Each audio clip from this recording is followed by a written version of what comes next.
Ladies and gentlemen, it now gives me great pleasure to welcome the Honorable Minister for HRD, IT, Electronics and Communication, Real-Time Governance, Government of Andhra Pradesh, Sri Nara Lokesh Garu, to deliver his speech.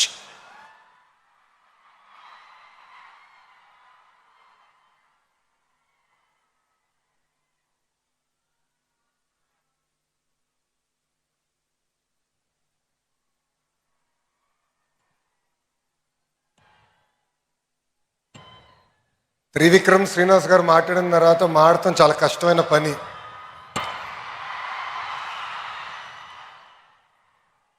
Today marks a proud and historical moment. We are here to celebrate the 100 glorious years of Andhra University, a great institution of learning. Andhra university ఒక institution మాత్రమే కాదు, అలాంటి వాళ్ళకి ఒక emotion. It lives in the hearts of generations. It is my privilege to extend a warm welcome to our Honorable Vice President of India, C.P. Radhakrishnan Garu. Sir, your life of service, integrity continue to inspire next generation leaders. I also extend a heartfelt welcome to the Honorable Governor of Andhra Pradesh and our beloved Chancellor, Sri S. Abdul Nazir Garu. Sir, your guidance to me personally means a lot. Your support has really enabled us to transform our state universities. And I'm equally privileged to have with us a legend who lives in the hearts of millions, Sri Sachin Tendulkar ji,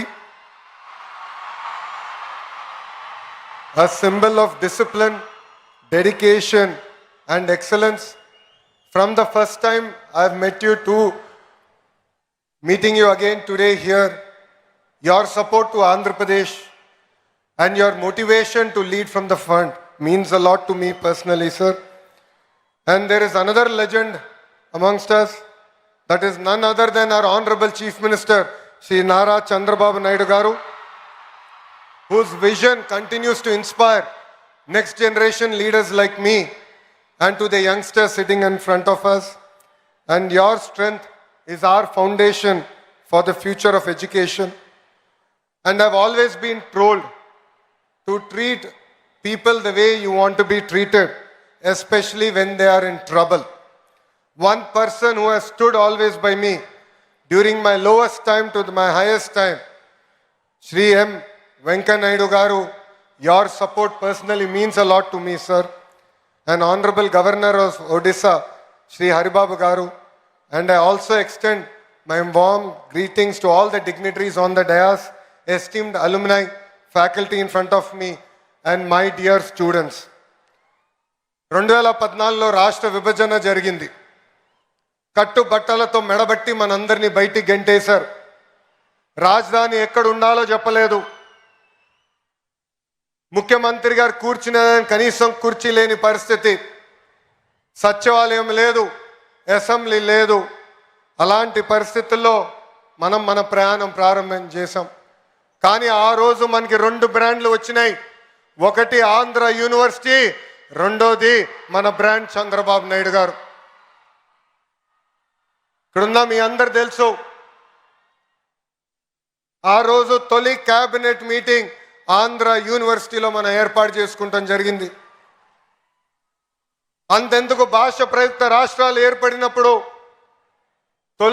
తొలి assembly సమావేశాలు కూడా ఆంధ్ర యూనివర్సిటీలోనే ఏర్పాటు చేసుకుంటాం జరిగింది. Andhra university ఒక పేరు మాత్రమే కాదు, 100 ఏళ్ల చరిత్ర. స్వాతంత్రం వచ్చే ముందల తెలుగు ప్రజలు పోరాడి ఆంధ్ర యూనివర్సిటీ సాధించుకుంటాం జరిగింది. మన యూనివర్సిటీ అనేక రికార్డులు సాధిస్తాం జరిగింది. భారతదేశంలోనే వన్ ఆఫ్ ద ఓల్డెస్ట్ యూనివర్సిటీగా ఈరోజు మన ముందల నిలబడుతుంది. భాష ప్రయుక్త రాష్ట్రాల కోసం మనం ఆనాడు పోరాడితే ఆంధ్ర రాష్ట్రం ఏర్పడింది. అదేవిధంగా తెలుగు ప్రజల కోసం ఆంధ్ర యూనివర్సిటీ మనం ఏర్పాటు చేసుకుంటాం జరిగింది. నేను కార్నిగి మెలన్ స్టాన్ఫర్డ్లో చదివిన వాడిని. కానీ ఈరోజు మిమ్మల్ని అందరూ చూస్తే అసూయపడుతున్నా. ఇక్కడ ఆంధ్ర యూనివర్సిటీలో చదువుంటే ఎంత బాగుండేదని. పక్కనే విశాఖ బీచ్ రోడ్, అద్భుతమైన ఫ్యాకల్టీ.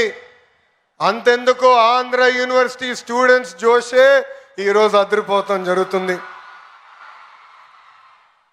మీ జోష్ చూసిన తర్వాత మీకోసం ఇంకా కష్టపడాలి, పని చేయాలి. రాబోయే 100 సంవత్సరాల చరిత్ర మనందరం కలిసికట్టుగా సృష్టించాలని ఈ సభాముఖంగా కోరుతున్నాం. డాక్టర్ బిఆర్ అంబేద్కర్ గారు once said, cultivation of minds should be the ultimate aim of human excellence. Andhra university చరిత్ర వెనుక ఎంతో మంది త్యాగం ఉంది, ఎంతో మంది పోరాటం ఉంది, ఎంతో మంది కష్టం ఉంది. సిఆర్ రెడ్డి గారు మొదటి వైస్ ఛాన్సలర్గా ఒక క్లియర్ డైరెక్షన్ ఆయన మనకు అందిస్తాం జరిగింది. దాని తర్వాత డాక్టర్ సర్వేపల్లి రాధాకృష్ణ గారు వైస్ ఛాన్సలర్గా కూడా పనిచేస్తాం జరిగింది. ఆయన విజన్, ఆయన స్పీడ్, ఆయన కమిట్మెంట్గా ఈరోజు ఆంధ్ర యూనివర్సిటీ ఈ స్థాయికి వస్తాం జరిగింది. ఎంతోమంది దాతలు ఆంధ్ర యూనివర్సిటీ అభివృద్ధి కోసం సహకరిస్తాం జరిగింది. ఎంతోమంది vice chancellor Andhra university development కోసం కృషి చేశారు. వైస్ ఛాన్సలర్స్కి విజన్ ఉంటేనే ఆంధ్ర యూనివర్సిటీని మనం ముందరికి తీసుకెళ్తాం. యూనివర్సిటీని జనరల్గా విశ్వవిద్యాలయాలు అంటారు, కానీ మన ఆంధ్ర యూనివర్సిటీని ఆంధ్ర విశ్వ కళా పరిషత్ అంటారు. It is a blend of pure academics along with fine arts. దీనికే బెస్ట్ ఎగ్జాంపుల్ త్రివిక్రమ్ శ్రీనివాస్ గారు.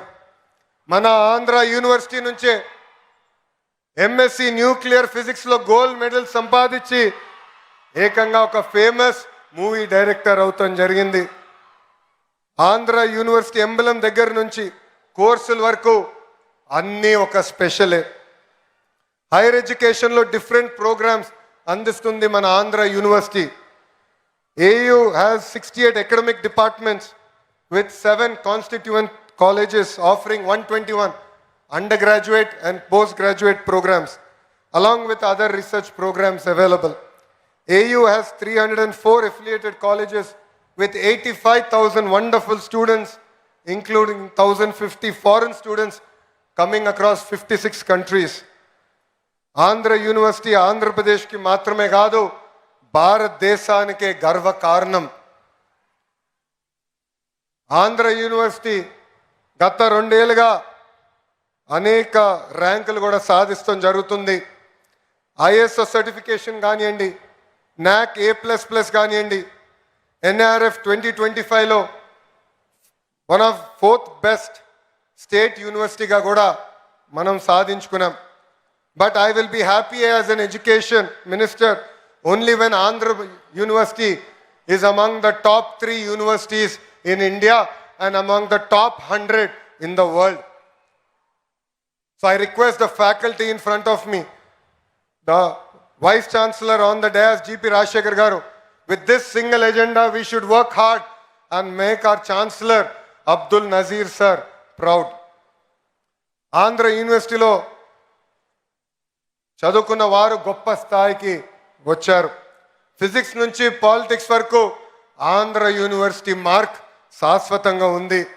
వెంకయ్యనాయుడు గారు, జిఎంసి బాలయోగి గారు, కె హరిబాబు గారు, సుబ్బారావు గారు, బివిఆర్ మోహన్ రెడ్డి గారు, పూర్ణ సగుర్తి గారు, గ్రంథి మల్లికార్జునరావు గారు, చావా సత్యనారాయణ గారు, ఇలాక అనేక మంది పారిశ్రామికవేత్తలు, రాజకీయ నాయకులు కూడా వచ్చారు.